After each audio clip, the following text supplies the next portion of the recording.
Hey, this is Musu Tensi and these are my pickups for July 2024.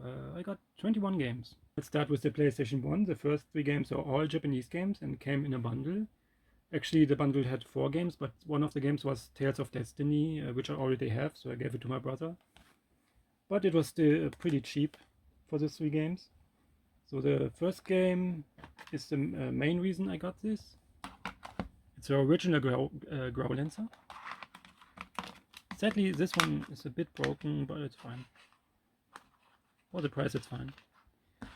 It has both discs, it has the spine card even, register card, some advertising, and the manual, which I can't get out, thank you. Both discs, good condition. And yeah, it's a classic JRPG, the first Growlancer. Most Growlancer games didn't come to the West. I don't know right now which one. I have one on PlayStation 2, which is I think the 7th, but I'm not sure. But yeah. The second game is an anime adaptation. It's Rurouni Kenshin, Meiji, Kenkaku, Romantan, Juuyuushi, Inbou Hen. Rurouni Kenshin I've never read or watched so far. Maybe someday, but I don't know. But the game looked interesting. It's a JRPG. The manual is full color. Has some nice art. Even comes with a poster, a small poster. And on the other side of the poster is some instructions. I haven't used the translator for this yet. I don't know what this is, but maybe it's a quick guide. And even comes with some stickers. So whoever bought this never used anything. Hey, just like me. I don't use stickers. I just let them rot in the box. Hello. Yeah, it's a JRPG. The fighting is interesting because it's one-on-one battles. So yeah. The third game is from a series I have no idea about. I never heard about this before. I think it's not Rave Groove Adventure. It's actually a Groove Adventure Rave. I don't know why they write this like this, but it's called Groove Adventure Rave. Mikan no Hiseki. There are several games of this apparently, but this is a JRPG, and it looked interesting. It was part of the bundle, and so yeah, the price was good. One more PS1 game, but this one is a PAL version. It's Gun Gauge. This is, so from the screenshots you could think, oh, this is like Sin and Punishment, yeah, that's what it's called. But no, it's a third-person shooter. You can run around, move the camera, and close the box. I mean, it really looks like a Sin and Punishment type of game, but no, you can just run around and shoot whatever you want. That's kind of fun. Now to the PlayStation 2, I got 2 new games. The first one is a very cheap game, Deadly Strike. This was like €7. Complete in box, good condition. The manual exists. And yeah, this is yet another D3 publisher Simple 2000 game. But this one is actually bad. This really sucks. But you know, for the collection, for that price, yeah, sure not. And on the other side of the price spectrum, well, it wasn't that expensive. White Arms, Alter Code F. This is the remake of the original White Arms, which I have. Full color menu for that price. Yeah. Well, but what did I pay? I think €96. So I'm still below triple digit, which is a good price for this game because you don't always find this that easy, because this wasn't released in Europe as well. So yeah, it comes with an anime disc. It's only one episode. It's a demo disc. I don't know. Kind of pointless, I think, but okay. But yeah, the disc is good condition. It's a JRPG. And console-wise, I now have all Wild Arms games. I'm just missing Wild Arms XF on the PSP. I'm not sure if I will get this. because it's a tactic RPG, which is not so my style. For a good price, I would. Now to the Xbox. First one is a game I could have bought a long time ago, but it has a sequel, and I thought if I can't get the sequel because the sequel is not as easy to find, not as cheap, I don't want the first game either because it's not that great. I played the demo back in the day, didn't like it, so I didn't buy it back in the day. It's Blinx, the Time Sweeper. Yeah, they tried to make a mascot with this. It was supposed to be Microsoft's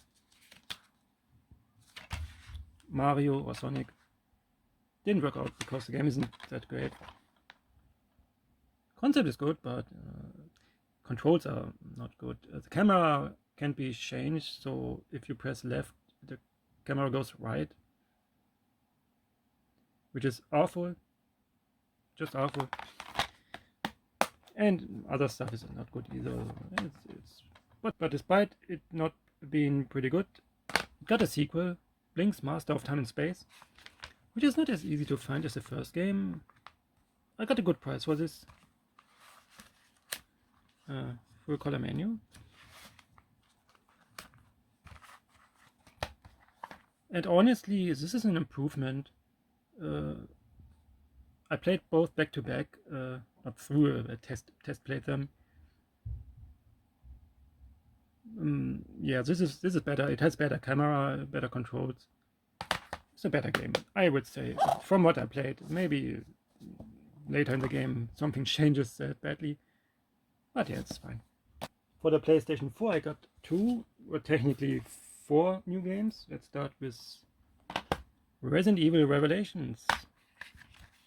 So I used to have this on 3DS back in the day when it was released, and I sold it when the Xbox 360 version came out because I bought that one because I really wanted to play the game on a big screen. I will keep the Xbox 360 version,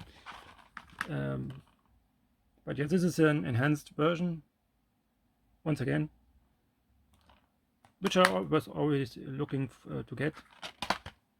So I'm only missing one more Resident Evil game on PS4 to have a full physical collection, which is Resident Evil 4 Remake, which I will get for the price someday.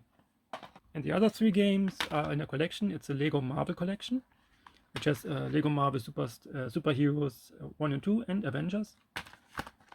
This one I have on Wii U physically, but these 2 I only have digitally on PC.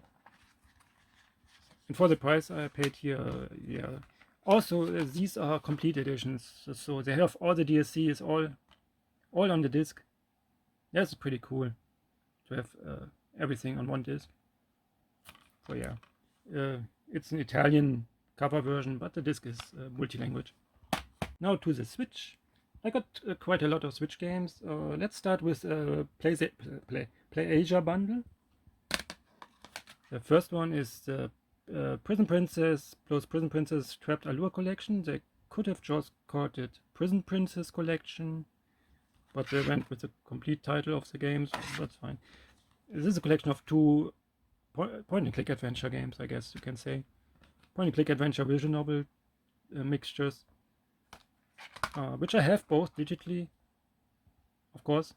They're by Create. I have everything from Create digitally, but also physically. Yeah. And these actually come with 3 extra covers, which I didn't even know. They were packed in the box, in the package. Oh, what is this?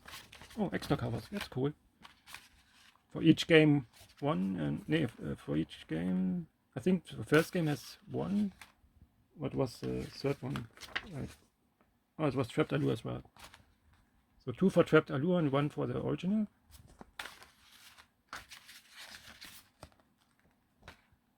With some nice art. Next one from the Play Asia bundle is Castlevania Anniversary Collection, which I also have digitally when it released. But I always wanted it physically. I want everything physically. This is not a manual. This is like a little booklet that tells you about every game. On one side in Japanese, on one side in English. That's pretty nice.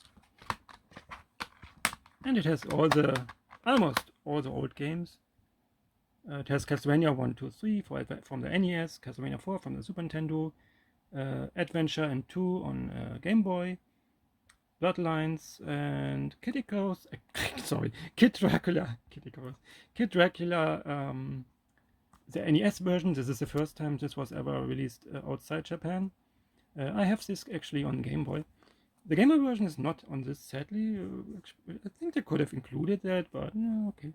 What you're also missing is Castlevania Legend, which you can play on Switch if you have a subscription on Nintendo Online. But yeah, but it's a pretty good collection, and each game, except I think 4, can be also played in the Japanese original version. Oh, that's pretty cool. So the next one is it's a volume 9 of the Kemco selection, RPG selection.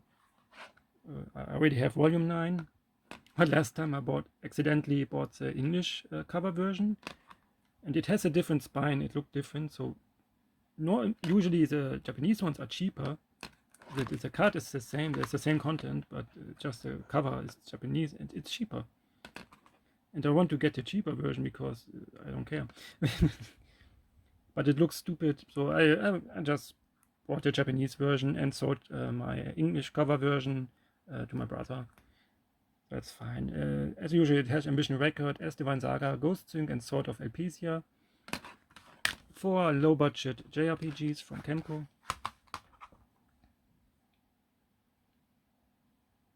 All kind of different styles. Some are more have 3D battles or completely 2D. There's always something different. And volume 10, it continues. This one has Infinite Links, Overrogue, Fairy Elements, and Dragon Prana.